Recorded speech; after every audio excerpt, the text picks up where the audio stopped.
Hello, my name is Marietta Evans, and today we are going to learn a lot about the history of the Royal Docks.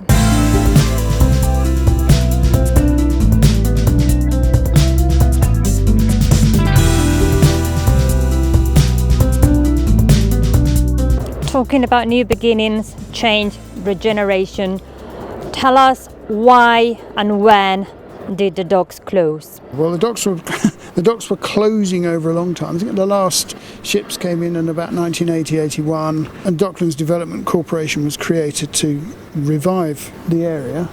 But it was as a result of containerisation.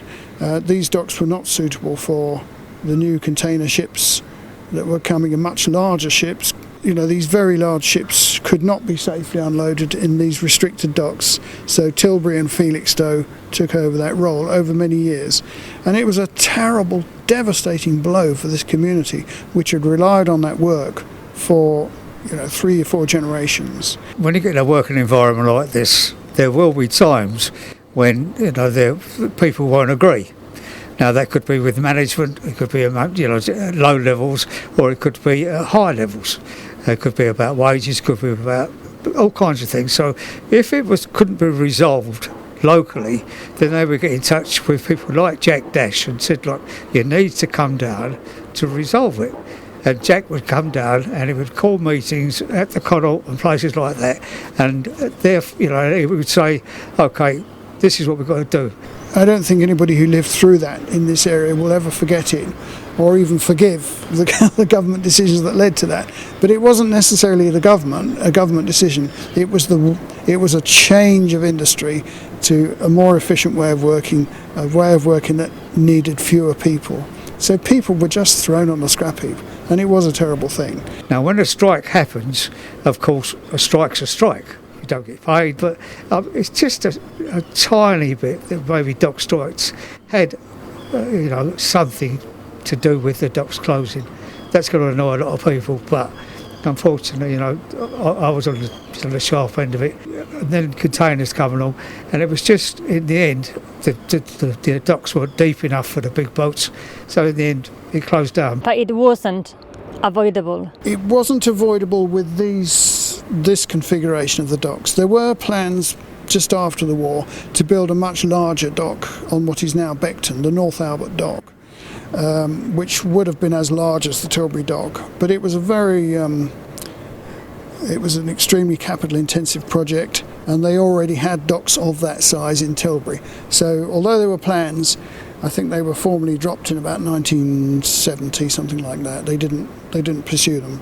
You keep going back to the same thing. It is the people who shaped the place. Yes, that's right. I mean, you think of think of the Royal Docks as a giant revolving door. People coming in from across the world, across the Commonwealth, people fleeing persecution and political repression in Eastern Europe in the 1880s, 1890s, Lascars coming in from the Indian subcontinent, Caribbean workers, ship workers, dockers, huge numbers of people fleeing persecution just before the Second World War, Jews coming in from all over Europe. Think of the new wave of immigrants in the Windrush era, Indians, Bangladeshis, Kenya nations.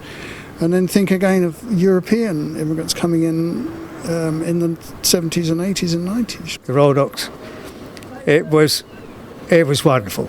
I just found that living in the area, knowing how important it was even to Germany, that this was a place of importance. The people were very, very solid in hardship. It just feels home to me, the docks, and today to find that my father lives in Newham, who sadly passed away.